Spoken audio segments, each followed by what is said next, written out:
afternoon guys, hope you're all well and welcome back to Advanced in Cars YouTube channel. So today Richard and Owen have been working on this 2013 Mercedes SL. It's come all the way down from Surrey for a reversing camera and interface. Now, as you know, if you watch any of our videos, we don't just fit reversing cameras, we fit good quality camera interfaces that integrate as seamlessly as possible with the car's infotainment system. Now, this being 2013, so just over 12 years old or around 12 years old, has got the NTG 4.5 system in here, which is all built into the dashboard. Certainly can't go upgrading it if you wanted any extra bells and whistles. But this customer, although has front and rear parking sensors, was really not getting on with the car because it was lacking at the back, and that's now that problem's now been resolved because we've now got a beautiful reversing camera with factory feel parking or guidelines on there as well. So we'll jump to the back of the car. It is a little bit filthy. We don't have time to clean cars, I'm afraid, but we'll have a quick look about how the camera's been fitted and then show you what it looks like up on the dashboard.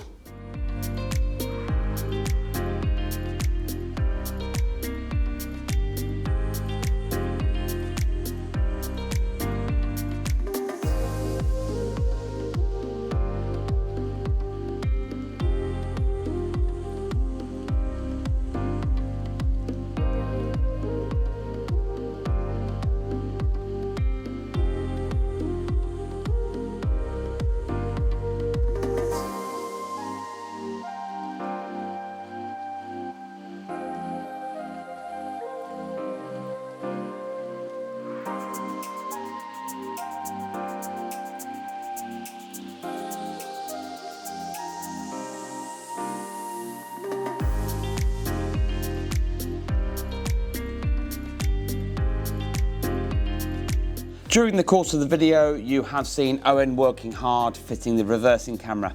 This is probably in the top 5 of most difficult cars to fit a reversing camera to because of the way that the convertible aspect or the roof lifts open and you have to work the cabling for the reversing camera all down through the mechanism. It's a long and arduous job, to be honest, but has to be done 100% perfectly. Otherwise, you're going to open the roof or close the roof, and eventually the camera's going to suddenly give up. And then you've spent good money into something that's then not fit for purpose or reliable. The reversing camera is one of our little rubber-coated wedge-style ones. And cabling's gone up into the boot lid, and then Owen has intricately tracked all the wiring down through, but also left the join for the camera in the boot. So if the camera did fail from age or water damage or something like that, then it's sort of more accessible. Then the boys have expertly routed the cable down passenger side to the front of the car and then wired in the new interface. Now, the interfaces that we buy in for these cars, they're probably more expensive than a lot of other manufacturers on the market, and the reason being is if the interface was to fail, it wouldn't knock out the rest of the system, and that's what they call a pass-through circuit. So that again safeguards the system, because a lot of modern cars now, not so much this one, but a lot of modern cars use the screen for lots of other things, from safety aspect and also climate control and whatnot. But now the reversing camera, because it's an automatic, as soon as you pop the vehicle into reverse, changes the display, whatever you're looking at, onto a lovely reversing camera image and also the moving guidelines. So join me in the front and we see it working. Right, we're now sat inside this sleek looking cabin, and you know, it is a Mercedes, you get what you pay for. It's a really well put together vehicle, but in terms of technology, it's now getting on a bit, so that's the reason why we had to fit this reversing camera. So we're just going to put the ignition on.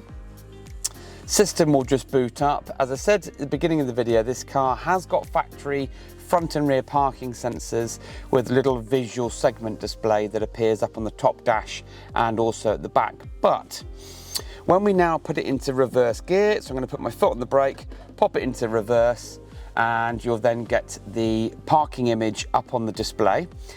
The parking image has got a super or overlay or superimposed guidelines on there, so that you've got the little red line, which is your probably don't go past this because you're in your danger area. Normally, I mean, these aren't calibrated, but danger area is around 30 centimeters. Then of course you've got the guidelines. Now, the actual camera itself is not dead central to the back of the car or the boot lid, because that's where the grab handle is to open the boot. So the camera is about 4 inches off to one side. But what we have done, using the engineering mode for the camera interface, we have just moved the guidelines over a tiny bit so that it looks and appears a bit cleaner up on the display.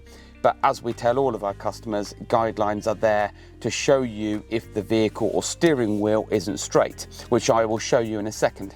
Also, up on the top right hand corner, you've got a little overlay of the parking sensors for the vehicle. So what you can do is you can, let me just put it in, and I'm just going to start the engine and shut the windows. Okay.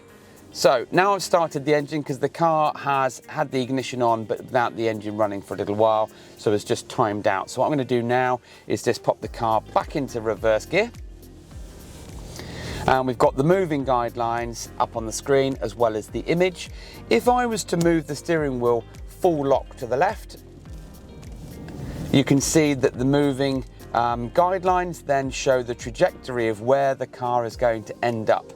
But also means if you got into the car and you put the vehicle into reverse and saw your guidelines like this, but your steering wheel appears straight, you know that your wheels aren't straight, so you can then correct that before you start your parking maneuver or your driving off maneuver. So I'm now going to move the steering wheel back round to its central position like so, and again shows the parking sensors or the lines are dead straight. This is a really nice feature because these yellow and red lines mimic the factory parking guidelines for the reversing camera. So again, it makes you feel that you've got that nice sort of factory look and feel reversing camera, albeit aftermarket, because Mercedes don't do a factory solution for this car or many of their other models. So this is a 2013 Mercedes SL. We've gone for an aftermarket but factory feel, factory look reversing camera with an interface and moving guidelines. If you've got a vehicle like this or want something like this in any of your vehicles, then please get in touch with us. Website link is in the bio, and don't forget to get in touch. Thanks for watching.